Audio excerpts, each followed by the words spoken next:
जय किसान शेतकरी मित्रांनो, आजचा श्रावणाचा पहिला सोमवार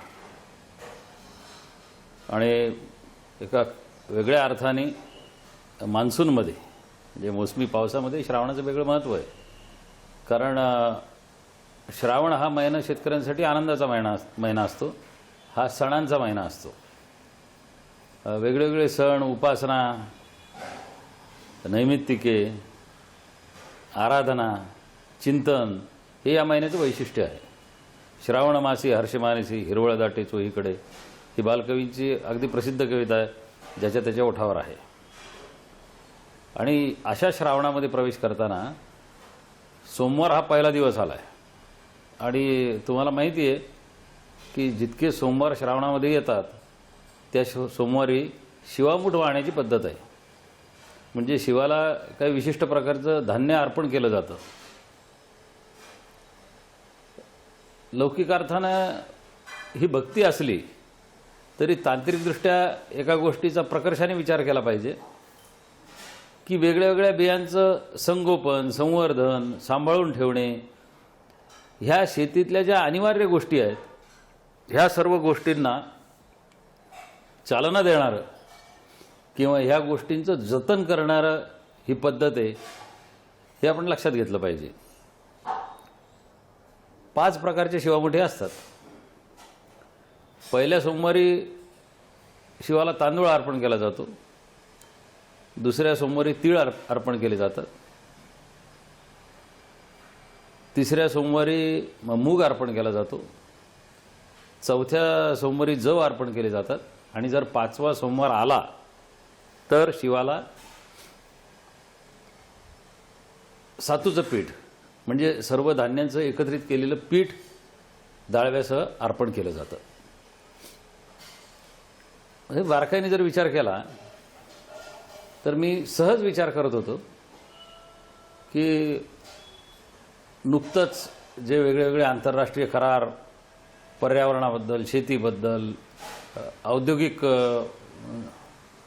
क्षेत्राबद्दल, वाहनांबद्दल, एकूणच ज्याला ग्रीन हाऊस गॅसेसचा इफेक्ट आपण म्हणतो तो कमी करण्याच्या दृष्टीने, वातावरणातलं प्रदूषण कमी करण्याच्या दृष्टीने जे काही विचार आंतरराष्ट्रीय पातळीवर चालू आहेत, करार चालू आहेत, जी बंधनं लादण्याच्या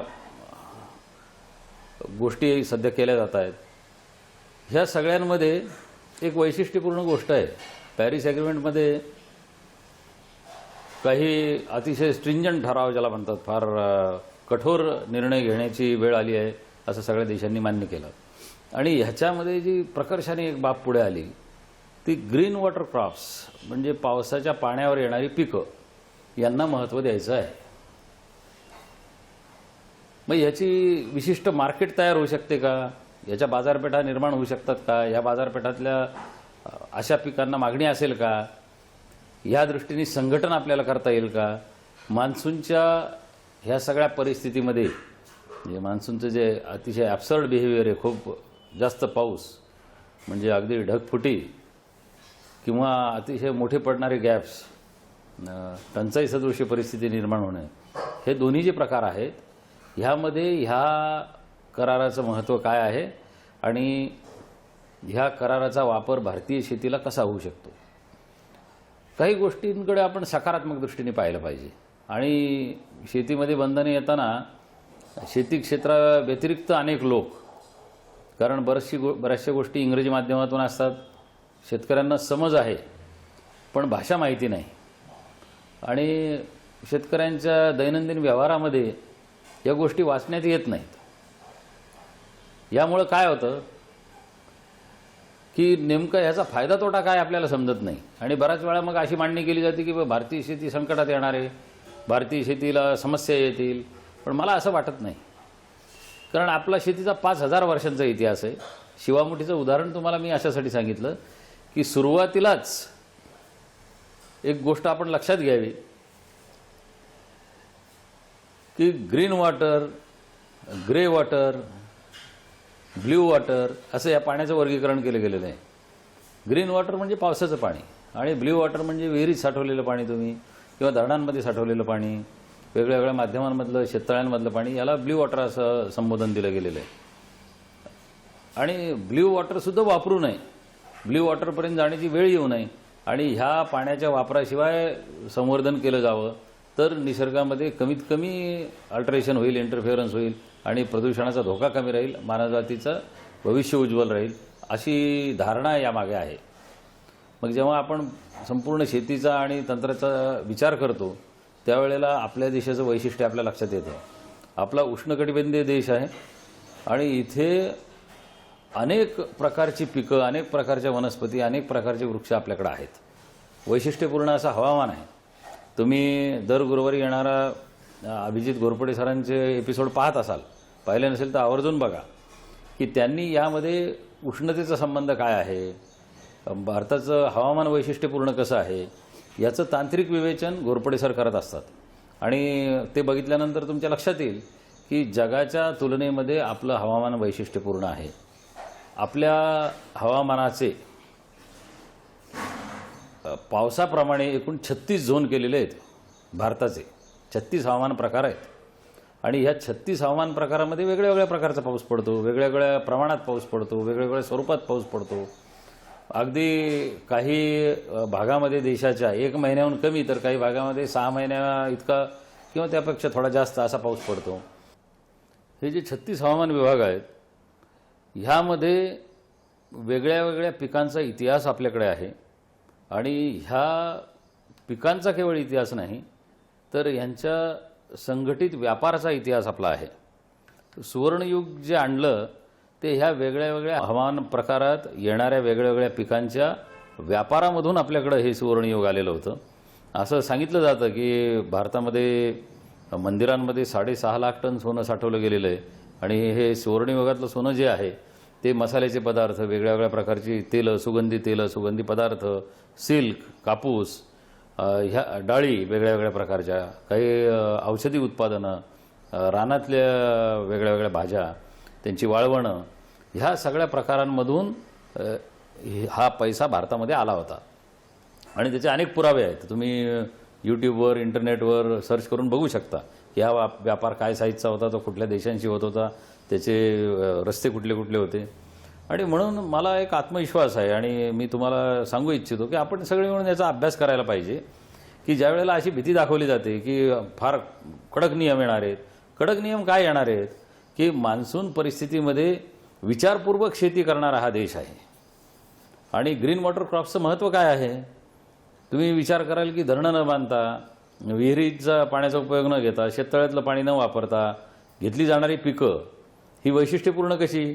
तर त्याचं कारण आहे विहीर खणताना देखील आपल्याला माती हलवावी लागते, धरण बांधताना विस्थापन होतं, अनेक जीवांची हानी होते, निसर्गाशी थोडंसं आपल्याला निसर्गाचा ऱ्हास करावा लागतो, निसर्गामध्ये बदल करावे लागतात. ज्या पाईपलाईन्स आपण करतो, जे मोटर आपण विहिरीमध्ये टाकतो, त्याची निर्मिती करताना ती एक्झोथर्मिक रिॲक्शन आहे, म्हणजे उष्णता बाहेर फेकली जाते. ज्या प्रकारचं प्लास्टिक किंवा PVCचे पाईप आपण बनवतो, ड्रिप्सच्या नळ्या बनवतो, ह्या सगळ्यांसाठी प्रदूषण केल्याशिवाय हे बनत नाही. त्यामुळे असं तंत्र आणि अशा बाजारपेठा ज्या पावसाच्या पाण्याच्या वर येणाऱ्या पिकांना महत्त्व देतील, ही पिकं मानवजातीसाठी उपयोगी आहेत आणि ही पिकं घेण्याची सर्वात जास्त क्षमता आणि इतिहास हा भारतीयांचा आहे. त्याच्यामुळे याचा आग्रह धरला पाहिजे आणि याचं वैशिष्ट्यपूर्ण उत्पादन करून त्याच्या विशिष्ट बाजारपेठा निर्मिती करण्याची संधी भारतीयांना आहे. मान्सूनच्या या एपिसोडच्या निमित्ताने ही गोष्ट मी तुम्हाला आवर्जून सांगितली. मान्सूनमध्ये येणाऱ्या ह्या श्रावण महिन्यामध्ये एक वैशिष्ट्य आहे याचं. ज्या वेगळ्या आराधना आहेत, श्रावणामध्ये लक्ष्मीच्या आराधनेला सुरुवात होते आणि ही आराधना साधारण अश्विन अमावस्येपर्यंत म्हणजे दिवाळीपर्यंत चालते वेगळ्या वेगळ्या स्वरूपात. त्याचं जसं जसं पावसाळा पुढे सरकेल त्या वेळेला प्रासंगिक उदाहरणं आपण घेऊच. पण श्रावण महिन्याच्या निमित्ताने एक महत्त्वाची गोष्ट तुम्हाला सांगायची की तुम्हाला विष्णू पुराणातल्या समुद्रमंथनाची गोष्ट माहिती आहे. मागच्या आठवड्याच्या एपिसोडमध्ये मी तुम्हाला विशिष्ट झाडांचं पिंपळाचं काही महत्त्व सांगितलं होतं. या पिंपळाच्या झाडाविषयी एक फार मजेशीर आख्यायिका विष्णू पुराणामध्ये येते. ही आख्यायिका काय आहे तर जेव्हा समुद्रमंथन झालं त्याच्यातून हलाहल नावाचं विष आलं आणि ते शिवानी प्राशन केलं आणि या हलाहलानंतर प्रकट झाली ती अलक्ष्मी म्हणजे लक्ष्मीची मोठी बहीण किंवा त्याला ज्येष्ठा असं म्हटलं जातं. आणि ही देवता कशाची आहे तर ही नरक देणारी देवता आहे. झाडू हे तिचं शस्त्र आहे, गाढव हे तिचं वाहन आहे आणि ती अतिशय दुःखदायी आहे. म्हणजे तिचा स्पर्श तुम्हाला झाला किंवा तिची नजर तुमच्यावर पडली तर तुम्हाला वेगवेगळ्या प्रकारची दुःख सहन करावे लागतील असं सांगितलं जातं. आणि ह्या अलक्ष्मीची धाकटी बहीण लक्ष्मी आहे. आता विष्णूला लग्न करायचं होतं लक्ष्मीशी आणि मोठ्या बहिणीचं लग्न झाल्याशिवाय विष्णूचं लग्न होऊ शकत नव्हतं. आणि म्हणून यावर ह्या अलक्ष्मीचं लग्न लावायचं कोणासाठी हा प्रश्न निर्माण झाला. मग विष्णू तुम्हाला कल्पना आहे की अतिशय चाणाक्ष देवता आहे.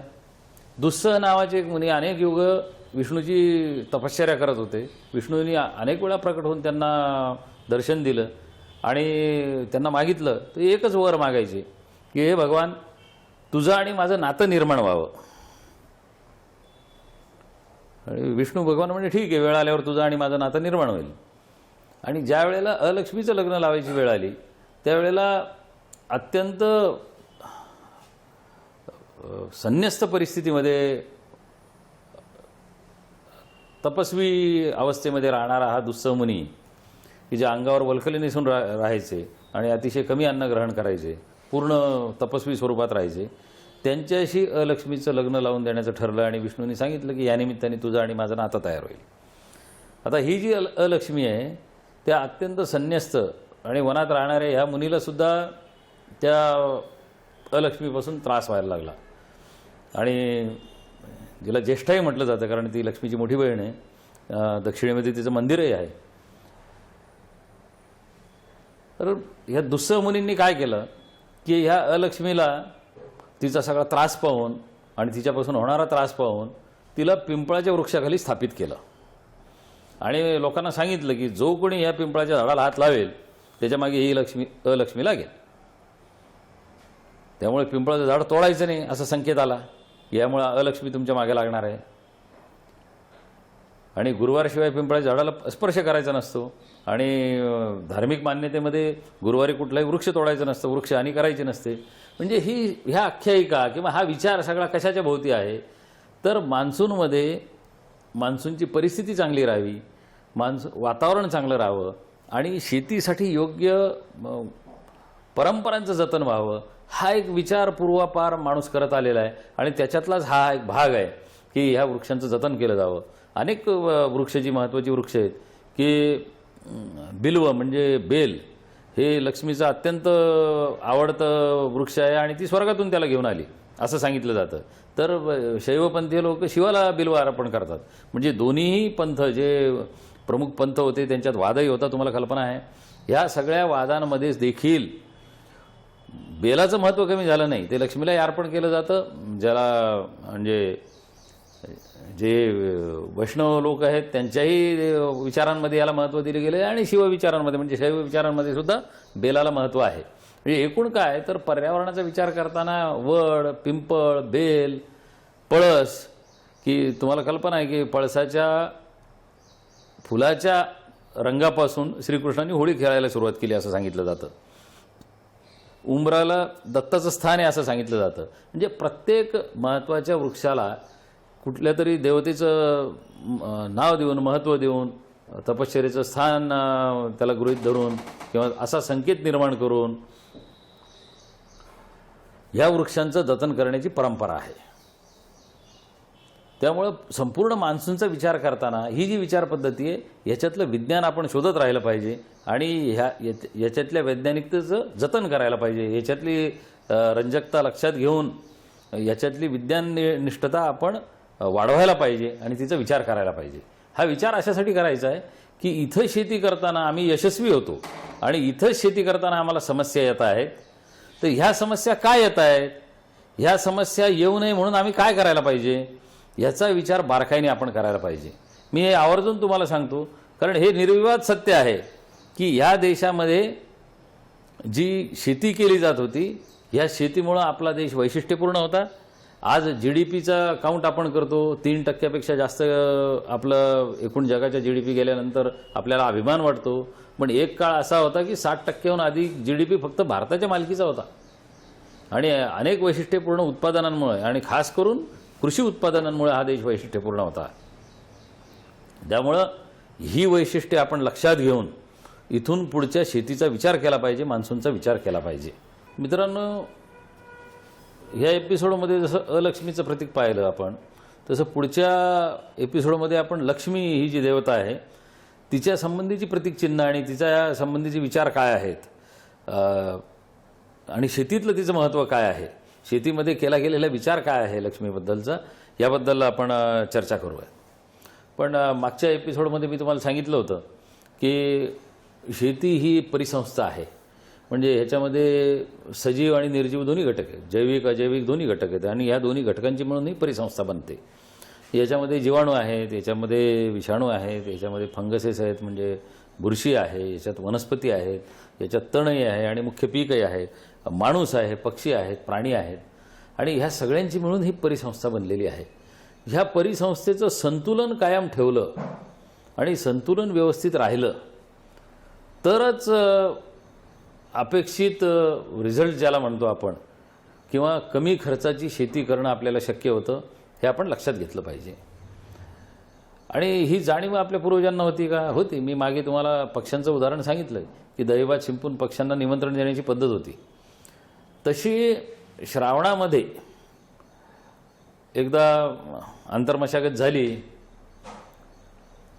वखरपाळ्या कुळवाच्या पाळ्या तुरीमध्ये कापसामध्ये देऊन झाल्या की एक विशिष्ट पद्धत मराठवाड्याच्या विदर्भाच्या काही भागामध्ये आहे, पश्चिम महाराष्ट्रात देखील ती आहे, उत्तर महाराष्ट्रात आहे, खानदेशात खास करून आहे की श्रावणाच्या सुरुवातीला ज्याला वाळकं, शेरणी, चिबड म्हटलं जातं,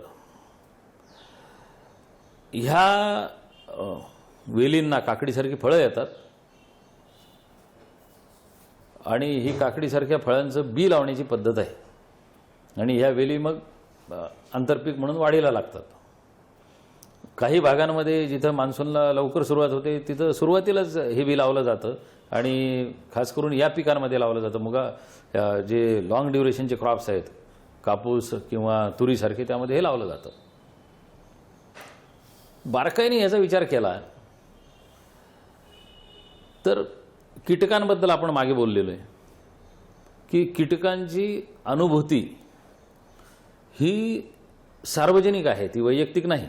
म्हणजे मी आपल्याशी काय बोललो किंवा तुम्ही माझ्याशी काय बोललात हे आपल्या ब्लड लाईनमधल्या म्हणजे नात्यातल्या कुठल्याही नातेवाईकाला किंवा इतर कुठल्या माणसांना ते समजणार नाही, कारण हा अनुभव तुम्ही वैयक्तिकरित्या घेतलेला आहे. म्हणजे जे दोन प्रमुख भाग आहेत, पृष्ठवंशीय प्राणी आणि अपृष्ठवंशीय प्राणी, ते जेवढे पृष्ठवंशीय प्राणी आहेत ज्यांना पाठीचा कणा आहे, व्हर्टिब्रेट जे आहेत, त्यांच्या अनुभूती ह्या वैयक्तिक असतात. परंतु कीटक हा एक समूह आहे आणि त्यांच्या जाणीवा सामूहिक आहेत, त्यांची अनुभूती ही सामूहिक आहे. त्याचं उदाहरण देताना मी तुम्हाला सांगितलेलं आहे की तुम्ही एका विशिष्ट भागामध्ये एखाद्या केमिकलचा फवारा केला तर तिथपासून 400-500 किलोमीटर लांब असलेल्या भागावर सुद्धा त्यांना त्याचं ज्ञान होतं आणि काही लाख वर्ष आधी या कीटकांचा जन्म झालेला आहे. त्यामुळे इथून पुढे कीटक वाढणार आहेत. ऑगस्ट महिन्यामध्ये, सप्टेंबर महिन्यामध्ये 15 सप्टेंबरपर्यंत पीक असतो याचा, 15 ऑगस्ट ते 15 सप्टेंबर, आणि लोक गोंधळून जातात. आणि मग गोंधळ असा उडतो आपल्याला की मित्र कीटक कुठले, शत्रू कीटक कुठले हे आपल्याला ओळखणं कठीण जातं. पण ह्यामध्ये अतिशय सोपं आणि छान टेक्निक आहे फेरोमोन ट्रॅप्सचं, कामगंध सापळ्यांचं, की मादी फुलपाखरांच्या शरीराचा गंध लावलेल्या गोळ्या छोट्या मिळतात आपल्याला आणि त्या कामगंध सापळ्यामध्ये ते लावले जातात आणि त्याच्यात येऊन नर अडकतात आणि त्या नरांच्या संख्येवरून आपण पेस्टचा अटॅक किती येणार आहे किंवा इथून पुढे किडींची संख्या किती वाढणार आहे याचा अंदाज आपण लावतो. पण जुन्या लोकांना जे तंत्र माहिती होतं अनुभवातून, ते ह्या वाळकाशी, चिबडाशी किंवा शेरणी ज्याला म्हणतात ह्या काकडीसारख्या येणाऱ्या वेलवर्गीय भाजीची याचा संबंधी, या फळाशी याचा संबंध आहे. तुम्ही खेड्यामध्ये फिरताना किंवा शहरातही पाहत असाल की जी जुनी धाब्याची घरं होती किंवा कूड होते तिथं गांधील माशा किंवा कुंभारी ज्याला म्हणतात ते छोटंसं घरटं आपलं विणते, मातीचं घरटं तयार करते आणि ते जर फोडून पाहिलं त्यात आळी सापडते तुम्हाला. तर लोकांना बऱ्याच वाटतं की हे आळी ह्या गांधील माशीची आळी आहे. ते तसं नाही आहे. गांधील माशी किंवा ब्रॅकॉन्स ज्याला म्हणतो आपण, ती ब्रॅकॉनिडी नावाची फॅमिली आहे आणि ह्या फॅमिलीतले जे वास्प किंवा ह्या गांधील माशा असतात त्याला ड्रॅगन फ्लाईचं सुद्धा म्हटलं जातं.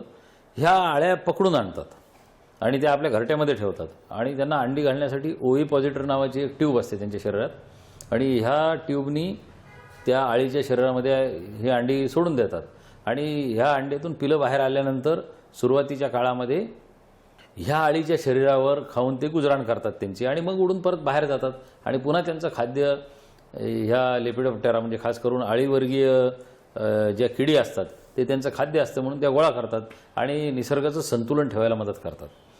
आता ह्या वाळकाच्या किंवा चिबडाच्या वेलाचं महत्त्व काय आहे तर हे चिबडाचे वेल ज्या वेळेला यांना फळं येतात आणि पुढे ज्या वेळेला आळ्यांची संख्या वाढते त्यावेळेला ऊनही वाढलेलं असतं.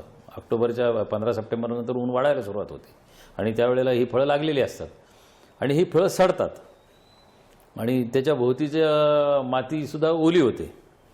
आणि जसे तुम्ही घरट्यामध्ये गांधील माशा पाहतात, गांधील माशीची पोळी पाहतात, तशी यांच्यातला एक प्रकार जो आहे वास्प नावाचा हा जमिनीमध्ये राहतो आणि जमिनीमध्ये भुसभुशीतपणा चांगला असला, ऑर्गॅनिक कार्बन चांगला असेल, तुम्ही शेणखताचा वापर केलेला असला तर यांची संख्या फार वाढते.